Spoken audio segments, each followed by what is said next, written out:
Dans cette vidéo, nous allons analyser une partie d'échecs classique jouée en 1844.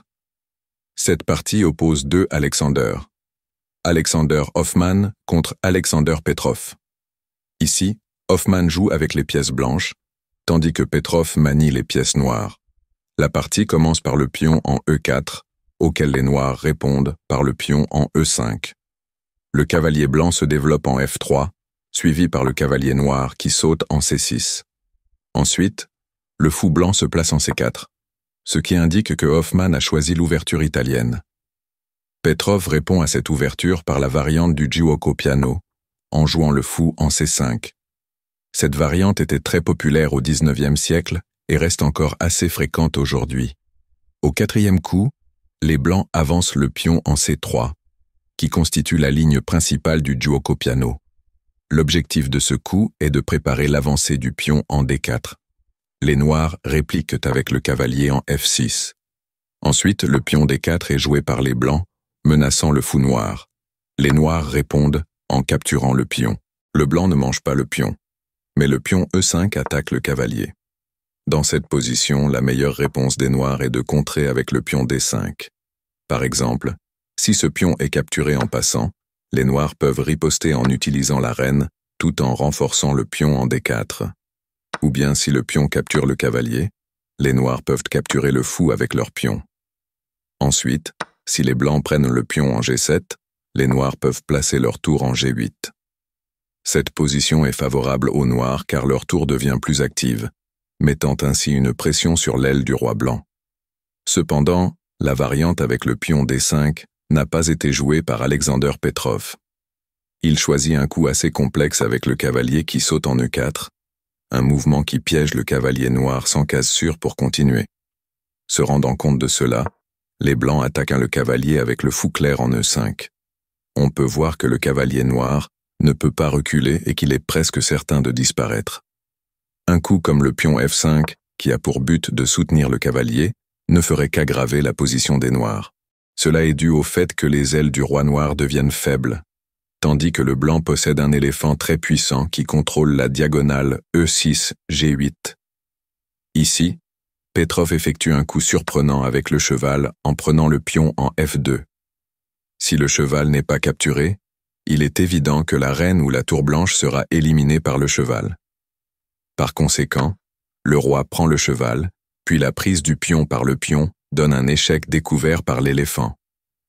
Comme nous pouvons le voir, le noir réussit à échanger son cheval contre 3 pions blancs.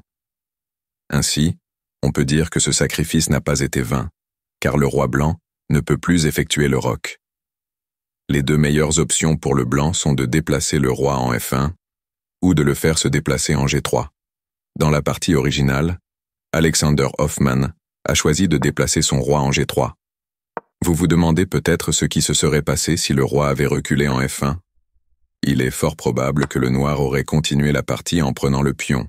Après que l'éléphant ait capturé le pion noir, celui-ci joue un pion en E6, attaquant le pion blanc en D5. Le blanc prend alors le pion, qui sera à son tour mangé par la reine noire. Bien que les noirs soient en infériorité numérique en termes de pièces majeures, ils ont un avantage de 3 pions. Par la suite, les noirs peuvent continuer par un roc du côté de la reine. Par exemple, si les blancs prennent le pion en G7, la tour noire en G8 menace le fou. Après le retour du fou en B2, les noirs peuvent déplacer leur fou en E6 pour menacer le fou clair des blancs. Par exemple, si les blancs continuent en développant leur cavalier en C3, les noirs peuvent roquer du côté de la reine. Dans cette position, il est évident que les noirs ont des pièces très actives et prêtes à mettre en danger le roi blanc. Cela facilitera certainement la victoire des noirs dans la partie. Maintenant, revenons à la partie originale. Lors de cette partie, Alexander Hoffmann choisit de déplacer son roi en G3 et Petrov capture le pion en B2. Ce pion est ensuite repris par le fou blanc. Par la suite, les noirs déplacent leur cavalier en E7 pour attaquer le fou clair des blancs. Cependant, au lieu de sauver son fou, les blancs placent leur cavalier en G5. Après que le cavalier noir capture le fou, les blancs peuvent effectuer un sacrifice temporaire en capturant le pion en F7. Si le sacrifice est accepté, la reine blanche peut capturer le cavalier en D5, échec, et ensuite la reine blanche pourra aussi capturer le fou noir. Cependant, Après que le cavalier noir capture le pion, Alexander Petrov ne se laisse absolument pas tenter par la capture de ce cavalier. Quelle serait la meilleure prochaine étape pour les Noirs? Veuillez d'abord publier cette vidéo et découvrir la réponse. Alexander Petrov choisit de sécuriser le roi avec un petit roc. Ici, les Noirs offrent délibérément leur reine sans compensation. Ainsi, les Blancs ont deux choix, soit prendre le cavalier avec la reine, soit manger la reine noire. D'abord, examinons ce qui se passe si la reine blanche prend le cavalier en D5. Les Noirs répondront en capturant le cavalier avec la tour. Maintenant, il y a une menace de la part des Noirs, à savoir le fou en F2 donnant échec, qui pourrait être suivi par la reine noire en H4. Si l'échec est évité en prenant le fou avec la reine noire se déplace en G5, donnant échec. Le roi blanc est forcé de se déplacer en H3, puis le pion en D5 donne un échec découvert. Les Blancs couvrent l'échec avec le pion, et les Noirs poursuivent avec le fou prenant le pion, redonnant échec. Une fois de plus, cela peut être bloqué uniquement avec le pion en G4, puis la reine noire capture le pion pour un échec et mat. Dans le jeu original, Alexander Hoffman a choisi la deuxième option, à savoir capturer le ministre des Noirs. Cependant, ce coup n'était pas meilleur que la première option.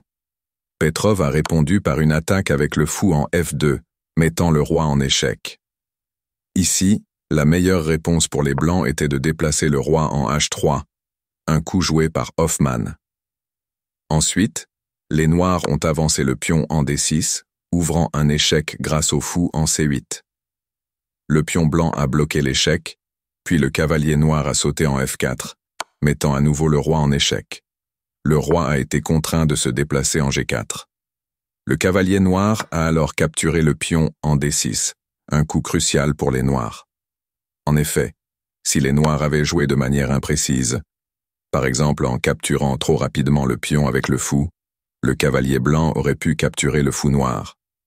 Après l'échange des cavaliers, un pion blanc avancé en G3 aurait offert une voie d'évasion au roi.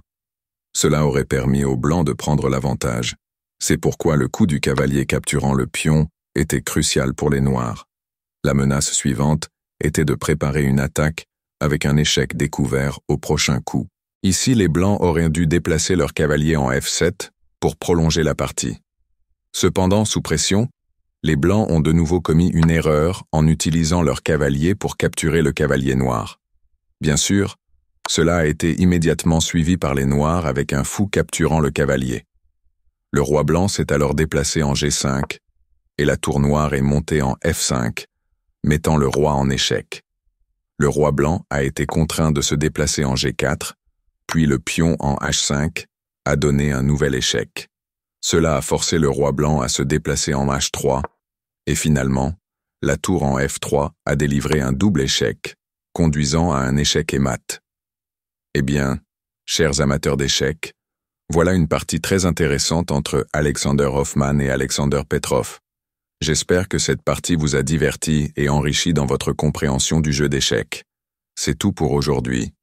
Merci d'avoir regardé. N'oubliez pas de liker, partager, commenter et vous abonner. À bientôt pour une nouvelle analyse d'échecs.